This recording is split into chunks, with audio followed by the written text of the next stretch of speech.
it's the same. It's right above where round 7 was. Got it. I'll One-stop do shop. a volcanic. Figured as much. And I just restarted my computer because it was so slow, and I didn't bring the pairings up on them today. All of the other matches are underway, which is great. Okay, so then Joe Beck how do you say his name? Mm-hmm. These guys started already. Okay. And Did they? Oh. I'll tell him to pause. I'll tell him to pause. Yeah, sure. I think you should. Hey guys, pause for a second. Okay. Yeah. Stream isn't quite up. Sorry. We should have told you that. That's on us. Pause. No worries. We'll just make them wait a couple minutes. You can do some kind of intro thing before we jump into Yeah, this I mean, Oh man, it's fine to jump right into it. we should have said that. That's on us. Yeah, for sure. You did say we were going up to the commentary layer. I guess we didn't say like just wait That's for true. I'm one to error on not doing things, so I would have taken to me not do something. I always double and triple check, but maybe they're just wired differently. For sure. Well, they're excited. I know there's probably stream jitters and the other matches are going. So. Yeah. All right.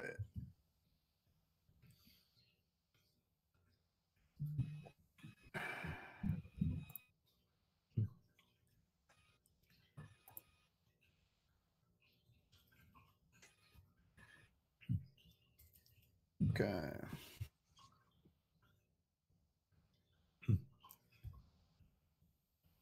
So JT's deck is pretty stock, except for main deck disenchants. Again, a nod to the meta.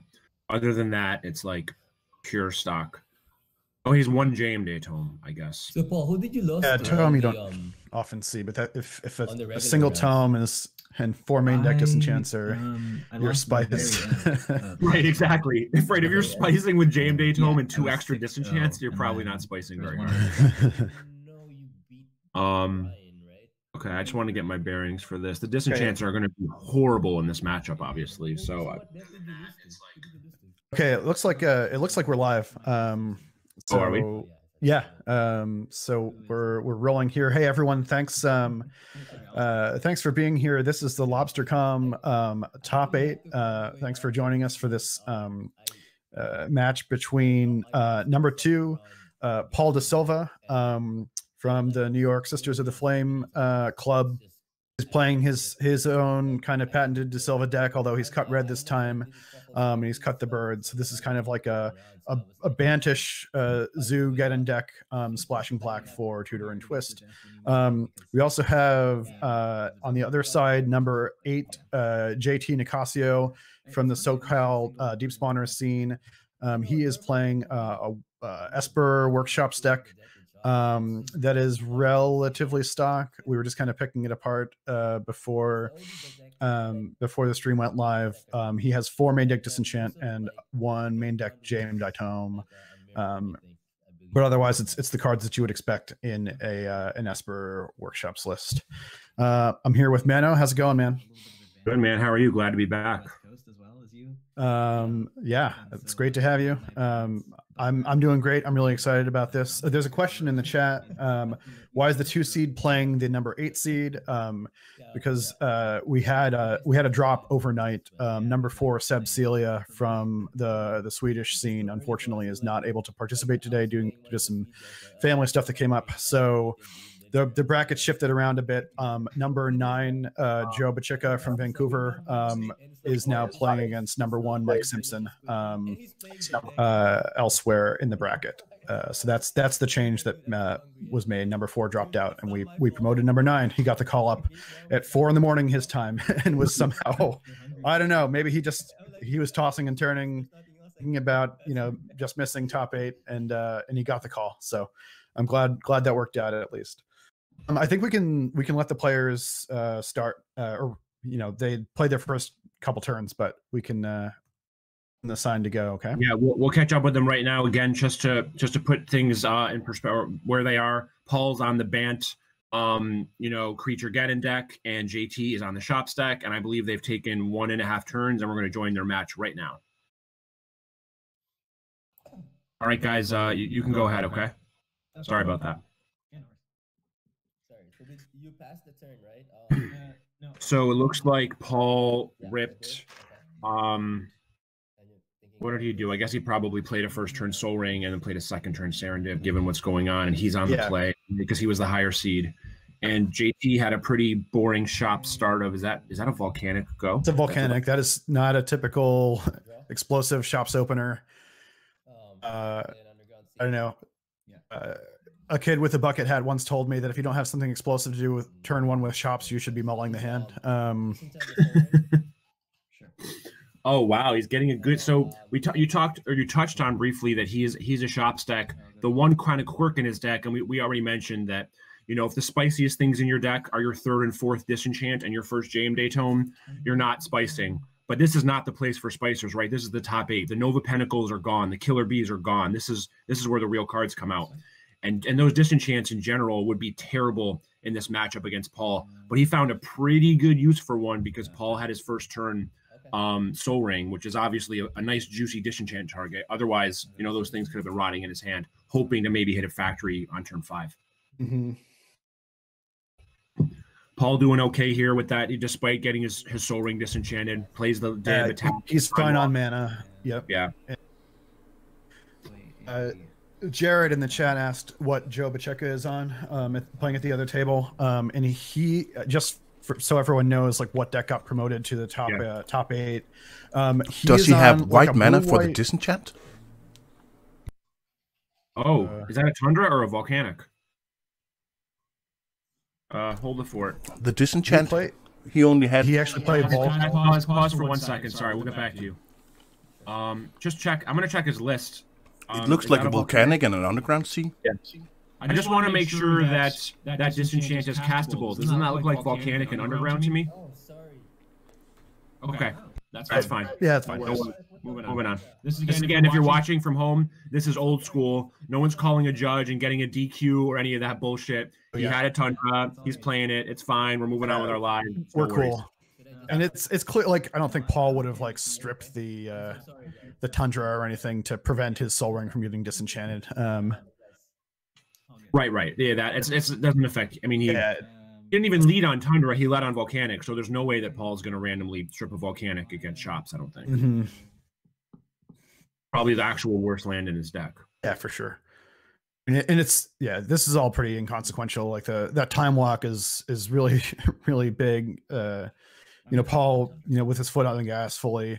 Now the Tundra gets stripped. When Paul got some free, he did get a mild edge out of that because now he knows one card in JT's hand. So probably all the great in the world. JT made a mild misplay. Nothing, you know, on purpose, but something happened and Paul got a tiny bit of edge out of it. So it's fine.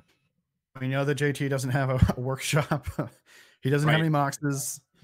He's probably got, you know, what 4 cards in hand.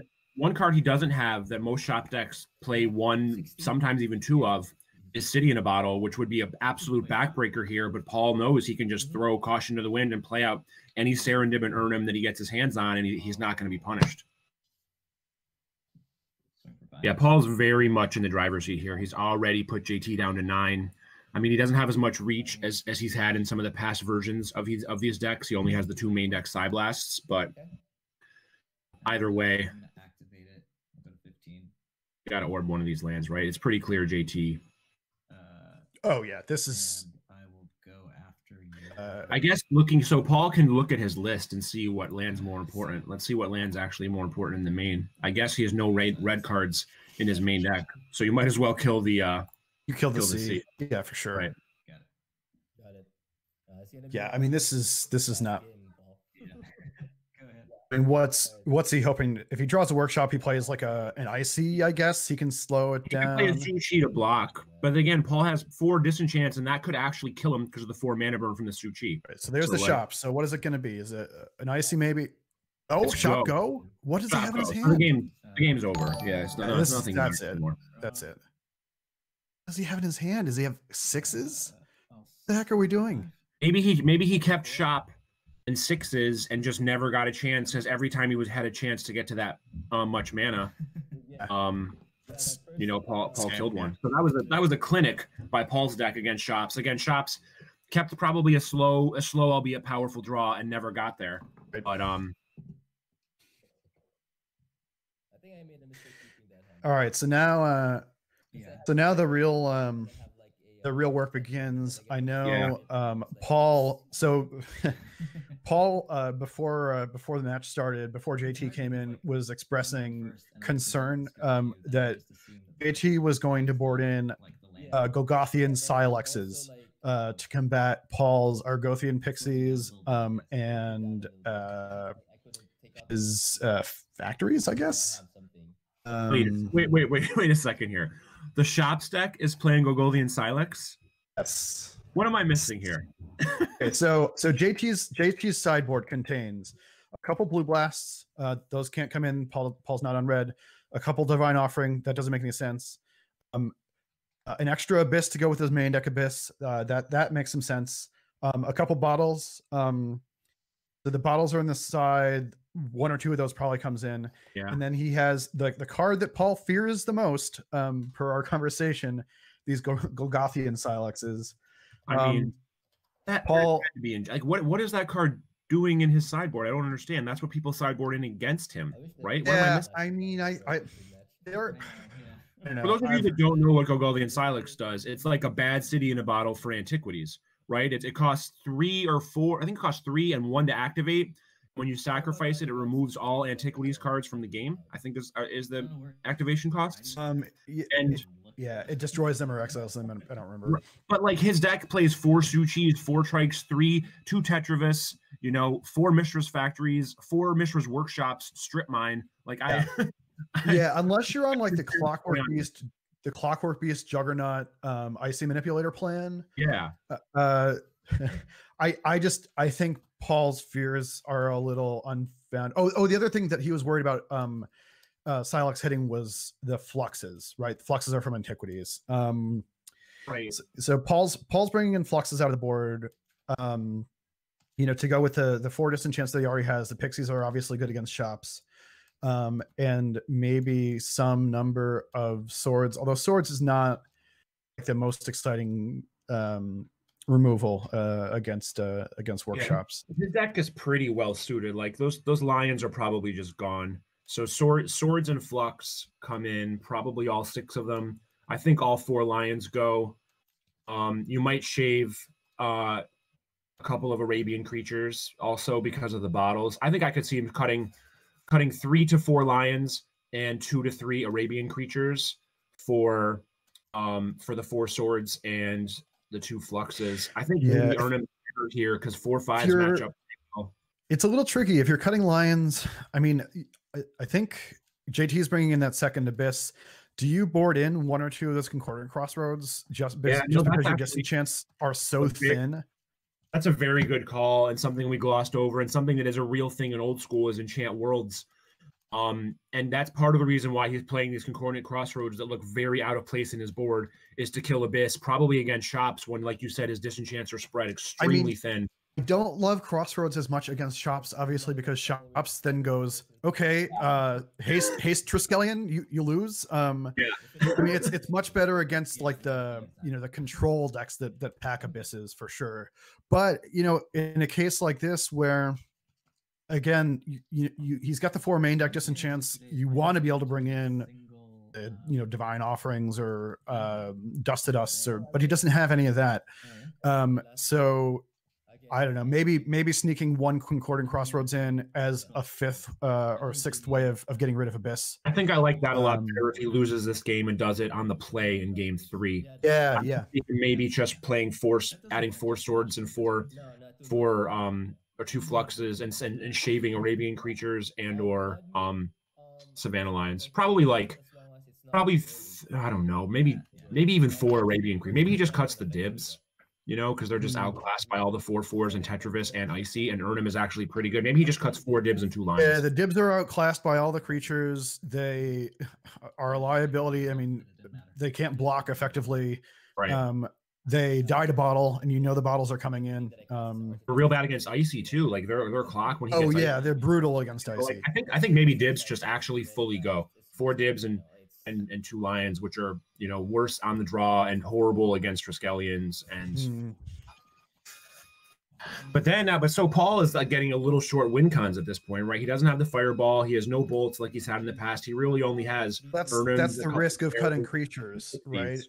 You lose the threat density, and you lose your own path to victory if you're trying to play more of a, you know, a control type role. I mean, he has the 4 disenchants, which is great. I mean, the one card I like against shops is balance. You know, if I'm Paul, there, you know, you hope to get into a situation where you either draw or tutor for balance, you know, after JT is maybe overextended a little bit, you know, blow up his life and then stick a small threat and try to ride that. I feel like Suchi mana burn might be an important thing in this game, because Paul's going to be digging for damage whenever he can. Like if he can go land Mox disenchant right now, for sure. I think that's just amazing. 4 damage and kill your guy. He's going to need every little bit of damage he can get. Just the land. You keep. It doesn't have a Mox. I'll pass. Okay, that's it. All right, so the opposite here. Now we have the explosive start out of shops, and okay, I was going to say maybe out of Paul, but the ancestral helps. I see. All right, so this is a pretty dreamy start out of shops, and this is really showcasing the power of the deck. And honestly, it's not even like this is like a tier 1.8 draw. It's not a tier 1.0 draw. Like land Mox Suchi or shop Mox Suchi is like pretty fucking common out of shop stacks. Yeah, this is like a typical start, like kind of middle of the road. It's a good, solid, above average start, but it's not like the most powerful thing you could be doing. Which is just, again, a testament to the power of this deck. Now he's going to get his Tundra tapped on his upkeep, and he's just really, really behind the 8 ball. So I gain 4, right? I'm wondering. Put it here on the side. Okay, so he swords in the upkeep. That feels real bad, right? Like he didn't want to do that. He knows he wants to disenchant that Suchi at some point, or find a pixie to block it, or some other way to handle it. But he's like, I'm going to fall too far behind. I need to use this mana on my upkeep. I can't just keep taking 4 from this. So he's playing a strip. He doesn't have. Okay. He's going to strip the shop. I don't. I think you have to do that. I'm assuming he's flush with other mana because he ancestral at this point. Yeah, which he clearly. And I'm Okay. Lion. There we go. Okay, there we go. Table turned. Yeah. That ties up one of JT's mana. You know, every turn if he doesn't want to take damage. Right. If he doesn't have another shop, he's not doing much for the next couple turns. Drip the Tundra. It's fine. I guess. Yeah. I don't know if I like that though. Like he needs to get to 4 mana. He needs the mana. He needs to develop to 4. Exactly. I think one thing in old school that we don't talk about enough is people seem to be very aggressive with their strip mines in general. You know, like I see a ton of people just strip the first land that comes out. And in ATL, when you only can play one strip mine, it feels just too aggressive to me. I want to keep that thing hanging around, unless you're like fully aggroing them out or something, sure. But in general, I feel like people don't spend enough time thinking about whether they should. I just don't do it until I know they've missed a land drop and there's blood in the water. Like if I am confident we can set them back. Yeah. But I'm out on the blind strip. I agree. Well, here's a situation. So I'll use the line. is he gonna? He's flipping on the icy. Okay. Did he tap the? He tapped the guy in response. Yeah. Okay. But I was already tapped. Paul just untapped it to line up his Chaos Orb. We all have our own idiosyncrasies with Chaos Orb, right? So. Pass. Right. So that stripping that shop was everything. If he can go guy here, like if he can play an Urnum here and he doesn't have bottle, the tide has turned. Ooh. Okay. I mean, this is big, right? What's the best he can do? Icy or Suchi Go doesn't solve this problem. So right. Yeah, Icy Go is pretty slow. Bisco is cool. Yeah. But it's still, he's gonna, I mean, the 4 mana from that, think about the 4 mana swing or the 8 life swing from that Suchi, right? He's at 22. He would have been at 14 and taking 6 now. Oh yeah. Sorting the Suchi feels awful. You know that Paul really felt terrible doing that because of that. It's just literally an 8-point swing. What is he going to cast? It doesn't involve. And, What does he need all 3 or 4 mana for that he's not attacking with the factory here?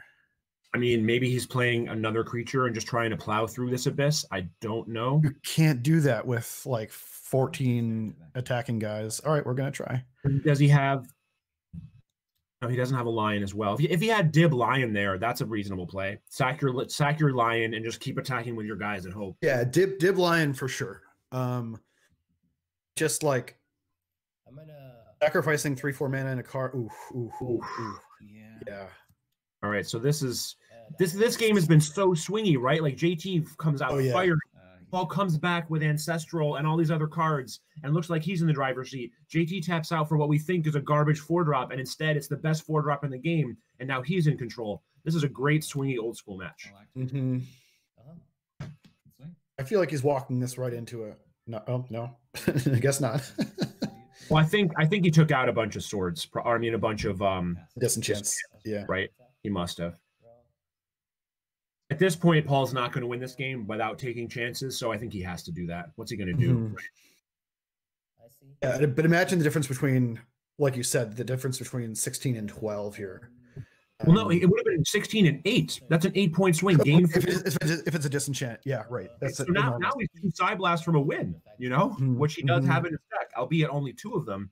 But like that's a thing that can happen. I guess the other argument for that is that he would have a disenchant now to actually kill the abyss. Again, this is all moot because he clearly doesn't have one. But like maybe that was his plan as well. He's like, the abyss is so bad for me, I need to save a chant. Did JT give up a damage there by not ICing the City Brass at the end of turn? No, I think he tapped the factory, right? So Paul couldn't attack. Oh, his IC was tapped. Okay, I thought he had IC available still. No, I'm tapped out on my mana. Okay. Yeah. So now I guess you can. He doesn't have any mana to tap anything. So although it doesn't matter because lands wise. The strike is a factory can't attack in a trike. A serviceable blocker, right? Exactly. And my Moxus is Ruby and Sapphire. Okay. So what would Paul love to do here? Like, what's he really hoping for? At this point, I guess he's hoping for a flux that really ties up, all of his mana next turn. Eventually kills him. Flux is great against IC particular.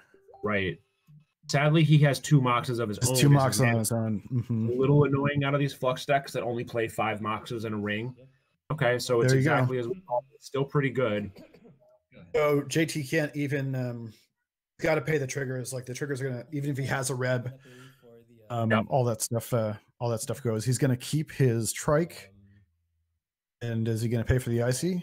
He's got to pay for the. I mean, 1 turn anyway. I think he'll pay for 1 turn and then see what happens. Yeah, I guess it depends on what else is in his hand, but for the IC, this dice. Oh, you know what? He probably didn't sideboard out a lot of disenchants because of Flux. So now it gets icy and early mana and factory and early mana and Flux. So I bet you he kept in 3-ish fluxes or 3-ish disenchants, maybe even all 4. And this is a great game. The swings back and forth. These haymaker enchantments. This is great. And if only Flux were an enchant world. Oh my god! Kill Abyss. Kill all your artifacts. Your turn.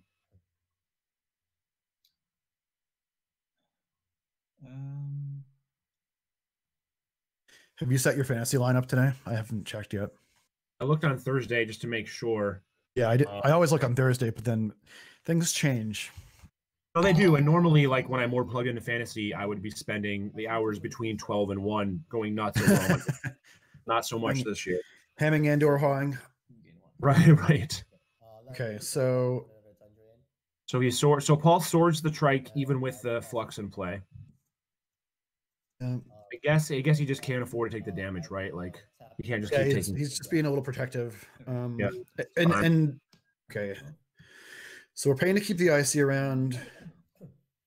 That's probably all he's going to do, and hope to draw a disenchant because Paul really has no clock at this point, so he can afford to just sit there and during my upkeep and do nothing. This game just slowed way down. Yeah. Why is Paul's city tapped? I'll tap this to activate this? Okay. On your upkeep. I don't know. It probably doesn't matter, but I'm just curious why it's tapped because I thought he swords on his turn. Sorry. Maybe he just didn't untap it. He might have literally just not untapped it. Like I'm just asking. I mean. Yeah, I think. Because I think we're on Paul's upkeep now, and he's thinking about what to do with these moxes. He's probably gonna animate a free. So I'm just gonna with this trigger, I will tap 2. And I mean, Okay. And this will go away. animate the factory, make him. Oh, he's keeping a mox. That's what he's doing. And then I'll. He tapped a city and a mox to keep a mox and use the mox that was going away to animate a factory. Kept a mox for 1 turn, I guess. Okay. I don't know. And I'll swing for 2. I'll tap that. The factory. Oh no, I tapped it. Yeah, you're right. Take 2. I tapped the. I'm sorry. I tapped the brass on that. Yeah. I'm at 50. I'm not exactly sure what's going on with all the mana here, but I don't think it's super relevant to the gameplay. He's just going to Wait. say go anyway. So Okay. Why did JT take 2? Draw. Looks like he tapped the factory. he tapped the Response. factory. I don't think he took 2. I thought he was at 17. No, I think he got an attack in maybe last turn when he swords the trike. I think that was it. Sure. Okay. I go to 11. So he's upkeep tapping icy. Is that what this is? Yeah. Yeah. He tapped the city of brass. I mean, upkeep tapping city with icy. Yes. Yep. All right. I will. And so we're still in Paul's upkeep, thinking about this mox. This mox has to go at this point, right? Like, what's it even doing? Okay. Yeah. He could animate the factory with it, I guess.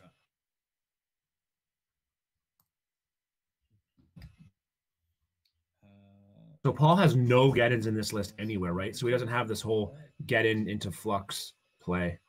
Yeah, I thought he was on get-ins, and then I looked at the list again, and So, not that kind of deck. No. Same question we had yesterday, though. Like, you can cast get-in, it should be in your deck, I think. Right. I mean, it's not insane here because his board's all lands too, but like, Oh yeah, but like, he wants access. Like, it would have been better earlier in the like when he had the flux out that other turn, everything would have just died. yeah, You know. situationally, such So a, on your and upkeep, fluxing with get in is such a powerful combo against shop stacks. I feel like I'll tap the he's brass. missing it a little bit here. Okay.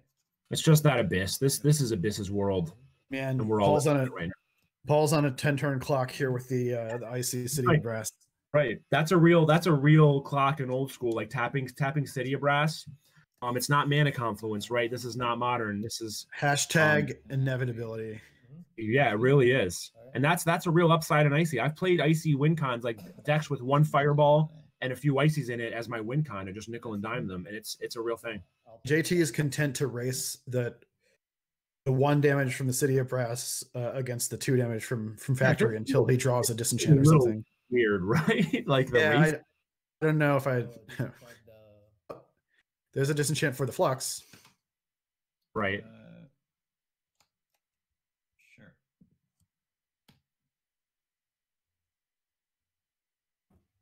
So this is okay, I will. his main phase, I guess, right? Because Paul plays Mana Drain and he wants to play around Mana Drain. So that makes sense. Disenchant the icy. They're killing the icy or the abyss. You took I take 1. I mean, I would assume the you Abyss. tapped anything, right? You're tapped anyways. Okay. What? All right. Maybe Paul is just like, maybe he has some side blast in his hand and he's just trying to get the damage in and he can side blast him or something, you know? He's just trying to ride the factory. Right. Maybe he has, because he's going to get a free attack in here. Sure. Puts him at 9. So, I guess that's still 1 damage away with the side blast. So I wonder about that one. But Paul's one to not have a plan. So So. for sure. You don't get second place in every old school tournament ever without having a plan. Right. At the very least, the second best plan in the tournament.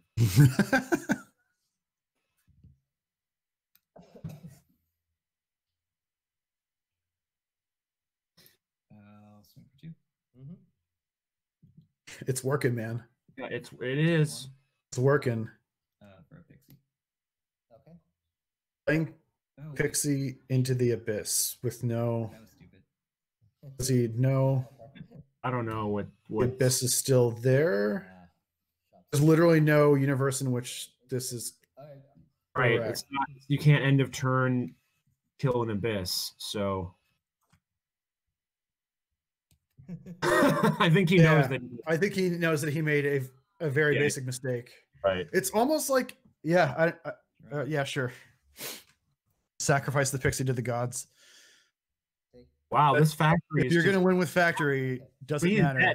If that disenchant was a swords earlier, so he only needs to get in one more time with the factory to get him into. But JT's finally drawing a real threat. Although again, it's a Suchi. If he draws disenchant, it's probably just game. GG's, yeah. I mean, he threw the disenchant out. Well, he didn't throw the disenchant out on the icy. The icy is how he's able to. So he can just burn the Suchi now, and that or kill the Suchi is going to take 4 burn. Yes. This is probably it. Yeah, kill the Suchi. Suchi dies. Oh my god. Oh, he was tapped out. Paul somehow gets there. Did GT tap a red source to, or he did not have a red source? He lost his Mox earlier to the to the flux. Yeah. Wow. Jesus Christ. That's Jock one up for Paul DeSilva. He advances to the semis, and it's a workshop deck out of the bracket. Yeah, I gotta say, I mean, I'm not ever really rooting for anybody. Sure, I have friends and acquaintances in this business, quote unquote business, but I'm generally rooting against shops. It's public enemy #1 at this point because of our gentleman's agreement, quote unquote, people just don't play the deck as often as they should. But no one's gotten this memo about shops, which is arguably more powerful than the deck anyway. And it's getting a little annoying. There's so many shops. They're crushing all of these fair decks. It's just such a powerful deck. So I'm avidly rooting against it. My apologies. Yeah, with them for a sec. We've got time, I think. Yeah, sure. So we should mute ourselves in the thing. Yep. The first game was just really, I had nothing. I mean, it's one of those. What can you do? Right? Yeah. The first game was a little bit of a dud. But... Yeah. So, okay. Well, good luck on the next rounds, man. Yeah. Thank you. What's up, guys? And, of course, thank you for. All right, we have a question. Hang on, make sure we're just before you guys go. Sure. Paul, why'd you cast your pixie? JT, did you board in? Yeah, why'd you cast the pixie? I forgot. Okay, that's question number 1. I'm just kidding. I forgot Abyss was there. All right, next level. JT, did you board in one or more Golgothian Silex for game 2, or did you leave them on the bench? No, I boarded 1. I boarded 3 Rebs. I boarded another Abyss. And that's about it. Yeah. You did board a Silex though? I did board 1 Silex. No, not Silex. Sorry. CD in a bottle. CD in a bottle. Okay. Oh, bottle. Okay. Maybe. So you have to know that Paul before this match was terrified of the silences. Yeah. I killed pixies, factories, and energy flux, and I was like, shit, like energy flux in you is my only. Yeah, so I had 3 reps for that, and then I have the disenchants. But the CT Silex destroys my deck too, man. Yeah. So, JT, that's my question. What's a matchup where you would bring in Silex? Do you like take out mirror because I can control it. Like I can hold my cards. Like if it's a mirror match, like it helped me actually win one of my mirror matches because you can control when to cast it. It's kind of like playing Wrath in a creature deck. You can just you have it, so you can play around it, right? Yeah, exactly. I mean, I get that strategy. I guess it feels maybe a little bit too situational, but that's very cool coming out of your sideboard. Your deck is mono Antiquities cards, and you're still running Silex just because Shops is such a potent machine. Yeah, because I knew there was going to be a lot of mirror matches too. It's just it's what it is. Well, that was awesome. That first game was obviously just all Paul from the start. Game 2 was very swingy, a very typical example of what creature decks do against shop decks. They fight through the abyss. They have to find other ways to win. There's tons of back and forth, standard swinginess and old school. It was a freaking awesome game. Yeah, I gotta give it to Paul. He played his deck well, except for the pixie. But we'll let that go, Paul. Other than that, you played your deck well. I thought it was some kind of next level mind game. Like, fuck you, I don't do this pixie. Maybe it's still like here you go. just for the sake of it, I'll feed your abyss. Yeah. Right. It looks hungry. Right. Yeah.